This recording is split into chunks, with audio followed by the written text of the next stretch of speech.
Hi guys, narito ang ika-36 na kabanata ng pagbalik sa nakaraan ng makapangyarihang mandirigma at strategies. Tara at simulan na natin ang kwento. Ipinakita ang malaking arena sa loob ng Orchid Institute at napapalibutan ito ng maraming kabahayan. Sa loob ng stage ay maraming kasali sa tournament mga tayo. Nagkita si Director Young at ang Patriarch ng Heavenly Family. Kinamusta ng Patriarch si Director Young. Nagsalita ang Patriarch, salamat at nandito kakasama namin Tara at maupo. Sumagot ang Director, walang anuman. Naupo na ang dalawa. Sa Sacred Family, nag-uusap-usap ang mga taong manunod. Nandito na rin ang mga matatanda ng Alchemist Association. Ipinakitang masaya ang Director Young habang nag-uusap-usap pa rin ng mga tao. Dati kailangan naming maghanda para sa kanila. Pero ngayon napakaayos ng trato nila sa pamilya ng Heavenly Marks family. Habang ipinakita ang labas ng arena, maririnig pa rin ako sa usapan ng mga tanong, kaya anong connection ng Heavenly Marks family sa Alchemist Association? Nagsalita ang Director, yung maliit na kapatid na niyali, dahil sa binili mong palayok sa auction mantika ng maatay ang magandang katulad ko. At dagdag ko ng Director, anong plano mo para bayaran ang abala na nagawa mo sa akin?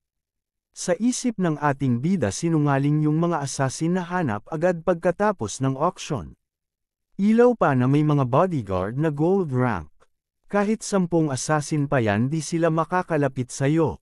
Ngumiti ang ating bida, sinabing pasensya ka na big sister, mamaya bibigyan kita ng regalo para sa abala. Nagtanong ang Director, alam mo ba kung papaano? Tumulo ang pawis ng ating bida. Ipinakita ng malapitan ang Direktor. Habang nag-uunat ang Director, ang mga matatalinang ito ay nagsisimulang mag-start ng gulo. Iyan ang nakakainis minsan sa mga malalakas na tao. Nagsalita ang isang lalaki, hina manunood, grabe yung si Director Young, ibang klase ang kagandahan. At nagsalita rin ng katabi nito, tumahimik ka nga, kilala mo ba kung sino yun? Sa isang salita lang ni Director Young, pwedeng magbago ang kapalaran ng buong pamilya mo. Merong papalapit at nagsalita ito ng, ang tagal na natin din nagkita, Director Young. Napalingon ang Director sa taong nagsasalita. Ang ating bida na lang naging seryoso ang mukha, dahil sa mga taong dumaan. Habang nakatingin din ang Patriarch na Heavenly Mark family. Nagsalita pa rin ang taong dumating, di ko akalaing interesado ka rin sa kompetisyon ng pamilya namin. Nagsalita ang Director, hindi ako interesado sa tournament dito. Interesado lang akong panoorin ang aking little brother ba si Nili. May ba tayo, ikaw ang host niya yung taon, si Patriarch Hong, bakit hindi naka-attend? Pati pinakita si Elder Shen Ming. Si Patriarch Hong ba, abala siya ngayon sa pagkukultivate para maabot na ang legendary rank. Dahil hindi siya makaka-attend, ako na muna ang naatasan para masikaso ng Sacred Pamilya. Ngayong taon ang Sacred Family ang host para sa tuwing ng nagaganapan. At biglang sa isip ng Elder, ano, little brother Nili. Interesado pala ang Director na tumaya sa isang tao lang. Ipinakita ang Director, napakayaman ng Alchemist Association, hindi namin kayang makipaglaro sa kanila. Maririnig ang mga ingay habang nakatingin ang ating bida. Nakatingin lang nothing bida habang ito ang nakahalumbaba. Dumaan si Shen Fei habang nakatingin ang ating bida. At napansin ito ni Shen Fei. At napansin ito ng lalaking naka-gray sa unahan, Shen Fei. Galit na si Shen Fei sa ating bida. Nagtanong ang lalaking naka-brown matter, Shen Fei, may problema ba?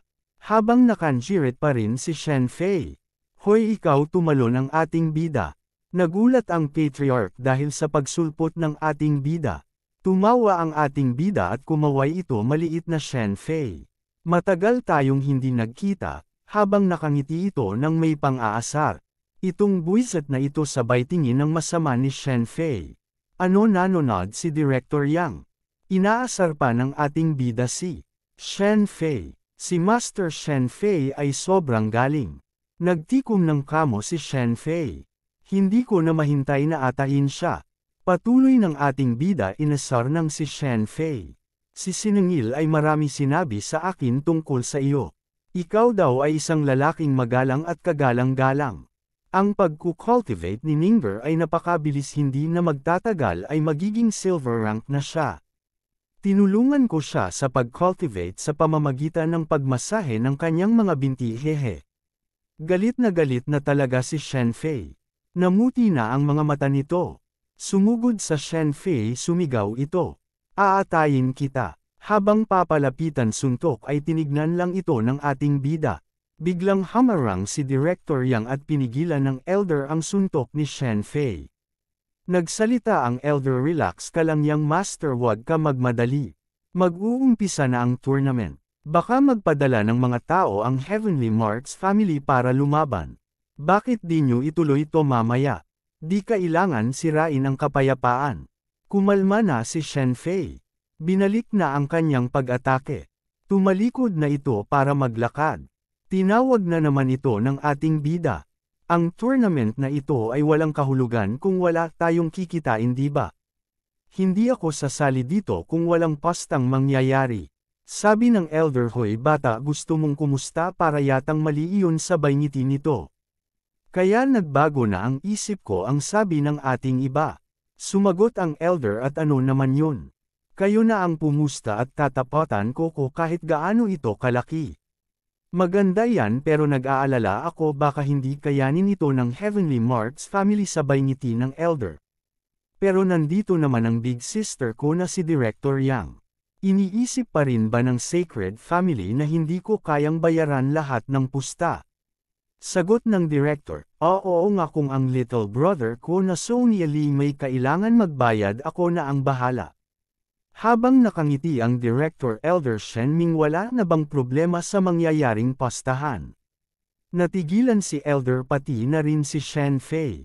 Nagsalita ang Elder, okay sige, gumawa tayo ng maliit na pastahan. Para patas tataya ako kay Young Master Shen Fei. Sa madaling salita, pwede pamilya ay gagawa ng sariling ng taya para sa kanilang pambato. At tinitignan ng ating bida ang Elder habang nagsasalita. Biglang ngumiti ang ating bida, sige na gumawa ka na ng taya, Elder Shen Ming. Oha, para sa unang laban sa pagitan ni Young Master Shen Fei versus Young Master Nili. Tataya ako kay Master Shen Fei. Ipinakita ang Patriarch at ang Grand Elder ng Heavenly Marks family. Ganun din at ipinakita ang Sacred Family. Ngumiti ng kakaiba ang Elder, pupusta ako ng 50 million Demon Spirit Coin. Kaya nyo ba tapatan ang taya ko? Nagulat ang ating bida sa narinig, ano 50 million, at napanganga ito. Si Shen Fei ay ngumiti, ano hindi nyo kaya actress na ba kayo? Sabi ng ating bida, ano ba yan, anong klaseng taya iyan? Sigurado ka ba 50 million coins lang? Pagtatanong ng ating bida. Sa laki ng pamilya nyo ang taya nyo ganito kaliit. Nagulat ang Sacred Family. Ganitong klaseng tiwala lang ang ibibigay nyo sa inyong nakababatang henerasyon. Nakakahiya, 50 million lang, pangungumbinsi ng ating bida. Sabi ng Elder, ikaw bata ka. Habang nakatingin lang ang Director. Nagsalita ang ating bida, ang ibig mo bang sabihin? Ngumiti ang ating bida, ang Sacred Family ay hindi ganon kayaman. Nagsalita ang Director, sa totoo lang little brother, ang 50 million para sa kanila ay sobrang malaki na. Nagsalita ang ating bida, paano nangyari ito, ang pamilya ba nila ay mahirap? Kahit candy ng bata hindi kayang bumili gamit ang 50 million. Trust took yun, hehe. Ipinakita na naglabas ng maraming point blade ang ating bida. Bigla-bigla niya itong hinagis. Sa maraming tao, ang mga tao ay nagulat sa kanilang nakita dahil umuulan ng pera. Nagkagulo ang mga tao dahil sa perang umuulan. Si Shen Fei ay biglang nakaramdam ng kaba. Nagsalita ang ating bida habang nakangiti, ang Sacred Family ay isang kaawa-awa at mahirap na pamilya. Napakasakit para sa akin na tumaya laban sa inyo. Hindi makatwiran kapag nanalo o matalo sa 50 million. Kaya kapag ako nanalo, ibibigay ko ang premyo sa mga manunood. Tulad ng ginawa ko ngayon na may ngiting kumpiyansado. Biglang natigilan ang Elder sa kanyang manarinig. Sa isip ng elder ang batang ito ay sira ang ulo, nag-aalala ako na maging problema ito sa pamilya namin. Pero nandyan na ang clown na iyan na gustong makipaglaro. Nagsalita ang ating bida, hindi naman malaking bagay na magsayang ng liit na pera. Hindi ko maisip na ang malaking pamilya ay tatayan ng ganun kaliit. Nang inag ang elder sa kanyang mga narinig. Buwisit ang batang ito, isa siyang siraulo. Sa isip ng elder, bakit pinuprotektahan ni Direktor Yang ang batang ito? Isa lang siyang baliw na bata. Sinusubukan niya kaming sumakay, ano kayang balak niya? Iniisip ba niya na kaya niyan talunin si Young Master Shen Fei? Ang elder habang nag-isip ay tumingin sa kanyang gilid. Makikita na galit na at nagpipigil si Shen Fei. Sa isip ng elder, tignan muna natin kung gaano sila kalakas. Nagsalita na ang elder, para sa unang round 50 million muna, para makita natin kung hihilingin mo pang ipagpatuloy ang postahan natin. Sige ba, makikipaglaro ako sa inyo sa kahit anong paraan. Tatapatan ko lahat ng pusta nyo kahit gaano pa ito kataas. Sa isip ng elder, marunong pa ba siyang laruin ang larong ito? Nagsalita ang elder, ang young master ng Heavenly Marks family ay malaki ang tiwala sa sarili. Kung ganon, Director Yang, ikaw at ako ang magiging testigo sa gagawin na pustahan na ito. Nagsalita ang ating bida. Ang lahat ng pamilya dito ay ang magiging witness. Okay, sige, kalsado na ang postahan. Hindi rin nagtagal at kumalat sa buong arena ang postahan ng Heavenly Marks family at ng Sacred family. Ang tournament ay magsisimula na. Habang pababa na ang ating bida sa arena, nakangiti si Shen Fei. Tinawag ito ng elder. Nagbigay ang elder ng peel. Ang mga armor ay pinagbabawal sa tournament na ito. Pero ang mga elixir ay pwedeng gamitin. Kapag nagkataon, gumamit ka ng 2 demonic spirit strengthening pills. Ang sabi ni Shen Fei, ang pill na iyan ay kayang magpalakas ng demonic spirit. Pero meron itong epekto na pwedeng mag-damage sa demonic spirit ng mahabang panahon. Nagsalita ang elder, kung magkataon na masira ang iyong demonic spirit, maaari pa naman natin itong palitan. Tapusin mo agad ang batang iyan sa loob ng 20 na pag-atake. Kapag natalo mo, malaki ang kikitain ng pamilya natin. Okay, sige, isa siyang maswerteng siraulo. Nagsalita ang elder. Young Master, huwag kang magpapakampant sa kalaban. Okay, sige, naiintindihan ko. Ipinakita ang katirikan ng araw. Nagsimula ng magsigawan ang mga tao ng mga manunood. Young Master Shen Fei, good luck sa'yo, galingan mo. Ipinakita ang suporta ng Heavenly Marks family. Nasa arena na ang dalawa. Nakatayo lamang sila habang nagtititigan. Ipinakita ang ating bida habang nakatingin ito kay Shen Fei. Bibilisan ko lang ang pagtalo sa'yo, ito ang magiging pinakamasamang pagkatalo mo. Habang nakangiti ang ating bida, nagsalita ito, salamat sa iyong kumpiyansa, Shen Fei. Dagdag pa ng ating bida, sisiguraduhin kung may kukwento ko kay Ninger ang maikling pag-uusap natin. Bigla na lang nagalit si Shen Fei. Nagsimula na itong gumalaw. Papasugod na siya sa ating bida. Medyo malapit na. Akmang susuntok siya. Sa isip ng ating bida, sinabihan ko ang patriarch na magpadala ng mga taong pupusta ng milyon-milyon coins. Dahil dito tatalunan ko ito nang wala pa sa 20 strike. Tama nga ako, hindi niya agad gagamitin ang kanyang demonyo spirit. Magandang pagkakataon ta. At dahan-dahan nagtatransform ang ating bida. Ano, magtatransform na siya ngayon? Nasa timing ang ginawa niya. Ang bilis niya, hindi ko magagawang gamitin ang aking demonic spirit sa tamang oras. Hahaha, nakakatuwa, pinili niya ang may pangil na panda sa kanyang demonic spirit. Ito ay isang basura, wala man lang itong kapag ang pag-asa. At boom, kinutonggan ng napakalakas ng ating bida si Shen Fei. Namuti ang mga mata nito. Sa lakas ng kotong nag-crack ang lupa, parang naging papel si Shen Fei. Nagulat lahat ng manunood. Si Saitama lang ang hindi. Ang lalaking ito ay nakataya kay Shen Fei. Mandaraya, yang batang ngayon bigla-bigla na lang nagtatransform. Napakadaya ngayon ang Heavenly Marks family hinahamak ng Sacred Family. Kayo ay isang uri ng tae. Walang mali sa ginawa niya sa gyera, kailangan dapat lagi kang handa. Si Young Master Shen Fei ay isang malaking hanggal. Nai-underestimate ang kalaban. Lumaban ang hindi gumamit ng demonic spirit. Wala siyang dapat ibang sisihin kung hindi ang sarili lang niya. May mas marami pa dito kaysa sa sinasabi ng Sacred Family. Ang hanggal naman ng isang spiritualist na hindi ginamit ang kanyang demonyong espiritu tapos susubukan lang talunin ang iba gamit ang lakas. Tuloy-tuloy na nagtalo ang dalawang panig. O sino ito? Si Crollo, hihihi. Ano ito? Ano ang nakikita ko dito? Isang panda, isang may pangil na panda. Tumawa ang isang lalaki at sinabing iyan ang kanyang demonic spirit. May isa na namang walang alam na gumamit ng basurang demonic spirit tulad ng panda. Si Nia Li ay swerte dahil nauna siya na gumamit ng demonic spirit kaysa kay Shen Fei na hindi pa gumamit ng demonic spirit. Nagulat ang director, isang may pangil na panda. Magsalita ang director, Patriarch ni Hai. Madali lang sa kanya bumili ng magandang demonic spirit, pero bakit isang panda? Nagulat din ang Patriarch. Sa isip ng elder, ginawa niya ito para matalo ako. Matalino siya, nakita niya ang pagkakataon para kumita ng pera at manalo sa lahat ng paraan. Nang laki ang mata ng elder.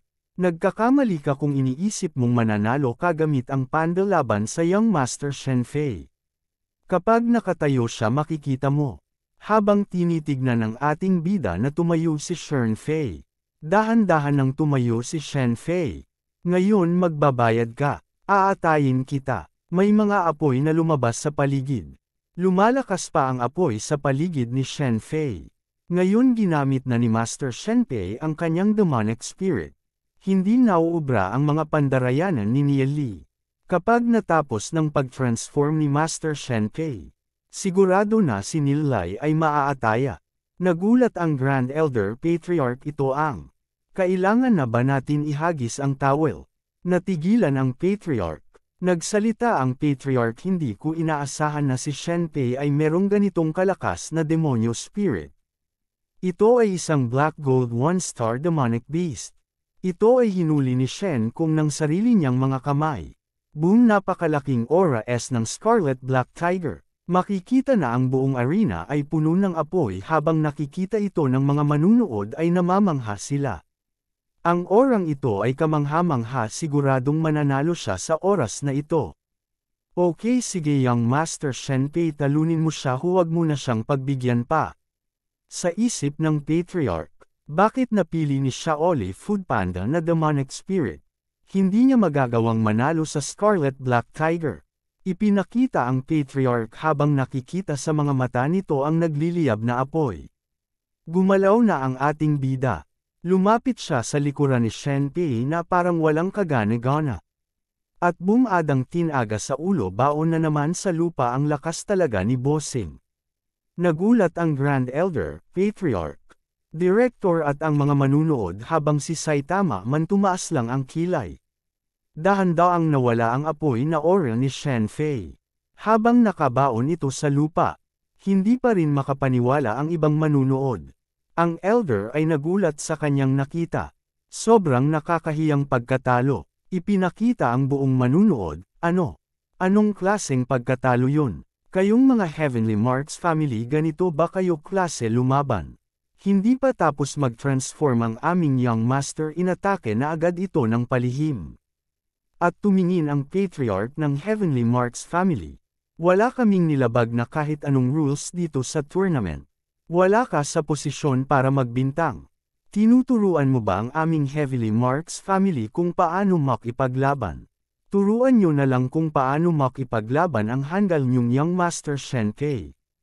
May nagtaas ang kamay. Tumigil na ang Sacred Family. Kami sumusuko na sa unang laban. Kaya itigil na ang laban. Narinig ni Shen Fei. Ano, sumusuko na? Habang tumalikod na ang ating bida at naglakad palayo. Lumingon ulit ito, Young Master Shen, okay ka lang ba?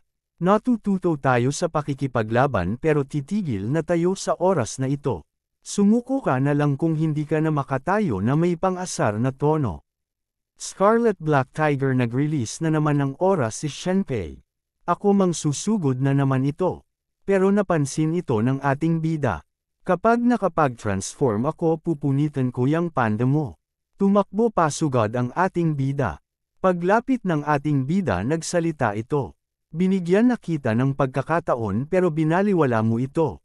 Nagulat ang patriarch ng Heavenly Marks family. Ganun din ang mga manunood.